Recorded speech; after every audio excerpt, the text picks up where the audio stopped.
If you're ready, let's get on with the show and start with table tennis. What's going on? The International Table Tennis Federation, ITTF, they've confirmed August the 8th till the 12th. So information that you can use, guys. Every night we come here, we give you something to put down in your diaries, your calendars, mark it. August the 8th till the 12th, the ITTF, that's the International Body for Table Tennis, they have confirmed that the 2018 ITTF Open will take place on that date, August the 8th till the 12th. There's the venue, is the indoor sports hall of the Teslim Balogun Stadium. The IWTF, they have also named Algeria's Abdallah Boujahim as the tournament referee, while South Africa's Roderick Volquin and Nigeria's John Peters. John Peters has been there, done that with table tennis in the country.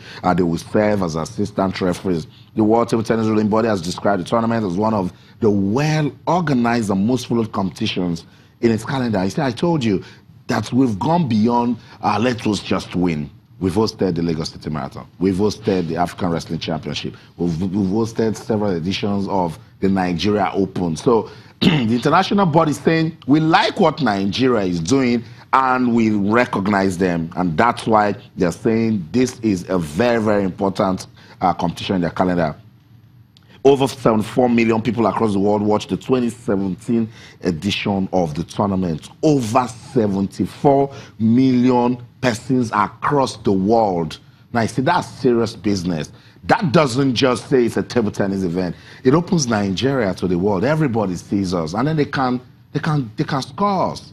So it's serious business, and it's table tennis. These are the things I keep talking about. We need to do them to take the pressure off football. It's just football, football, football. No, we've done table tennis, we've done wrestling, we've done the marathon, we've done arm wrestling. We're doing a lot of things, and that means we are a sporting country. So that's it. We're going to wait to see what we come out of that one, August the 8th till the 12th, 2018. That's the date for the Nigeria Open. Let's get on with the show now. We told you yesterday when it was announced that we're going to be having a Champions Shield, the best of women's football. We come to Lagos, date March the 4th. Aisha followed there on our board. They said, look, we want to thank everybody. The women's game is very beautiful, it's lovely, and we need more support. I caught up with the first vice president of the Nigeria Football Federation, Seyi Akinwumi. Said all of this support that is happening to men's football is going to happen with women's football, and this is his response.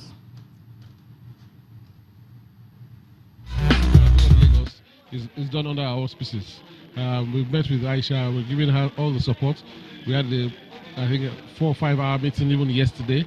So the whole team is excited. We love female football in Lagos. So, and don't forget that we are the champions, we are reigning champions of the sports festival, record holders. So we're very happy that this is happening in Lagos, and we can be sure that she has all our support in Lagos State FA.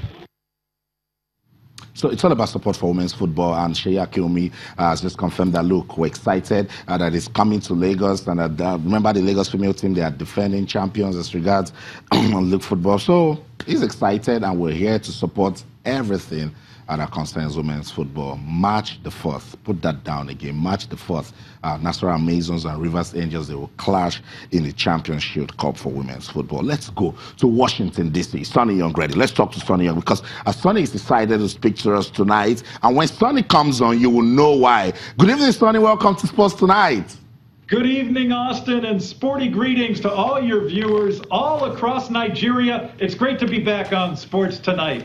Good to have you on the show, Sonny. Let's get off with the NBA. Sonny, the Houston Rockets, suddenly they're on fire. Explosive Houston Rockets, Austin. They've won 10 games in a row heading into the NBA's All-Star break. The league kind of takes a 1-week break at this point in the season to celebrate and showcase its top players, but the Rockets have been playing some great basketball. James Harden still sporting my favorite beard in basketball, Austin. He had another big game on Wednesday night for the Rockets.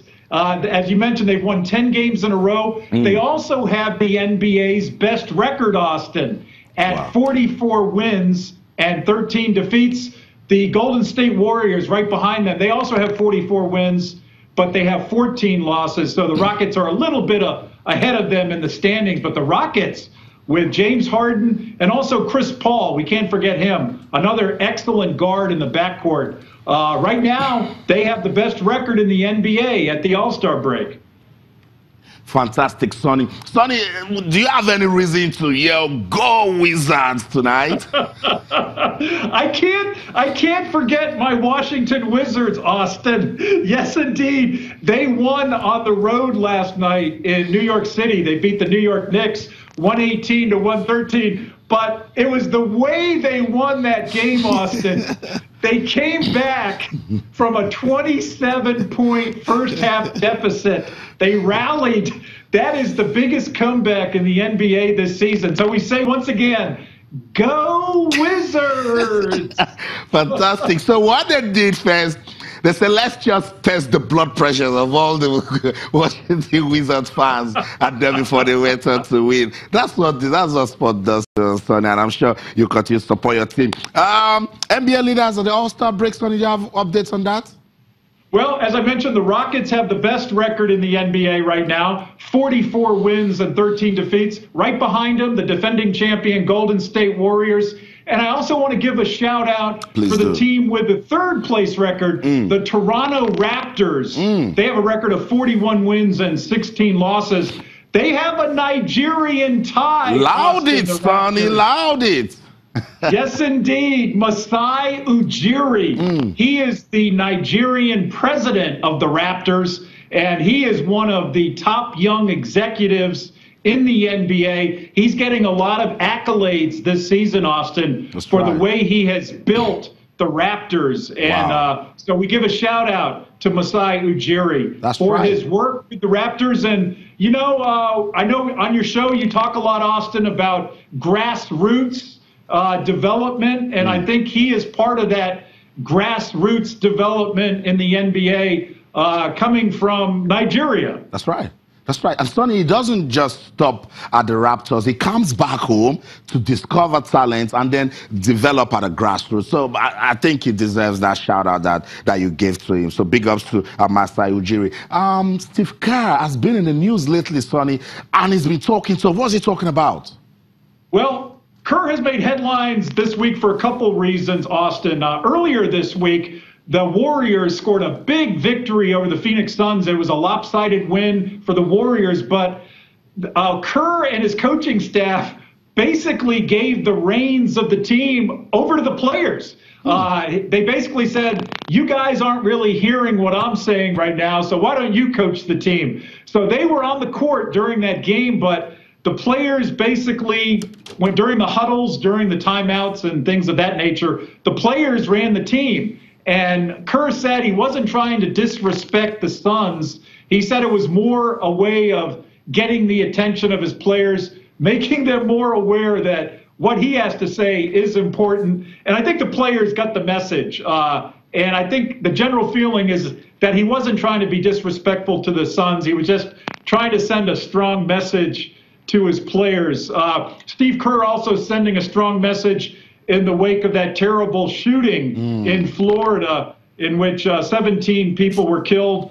Tragic loss of life there, Austin. And Kerr, at one of the Warriors games, he came out in favor of gun reform here in the United States. Kerr has been very outspoken on social issues here in the USA. So we give a shout out to Steve Kerr. He is not the only one calling for gun reform legislation here in the USA. That's right. That's right. Totally unacceptable. And let's just hope that all the persons that we lost, they can use the power of sports to bring them back. Sonny, thank you. Thank you so much for talking to us on the show tonight. Always a pleasure, Austin, and a very good evening to all your many viewers. So that's it, Sonny Young from the Voice of America, giving us updates from the NBA and, of course, what's going on right there in the USA. Let's go on this break. When we come back, the Lagos City Marathon will get our attention. Don't go anywhere. Stay.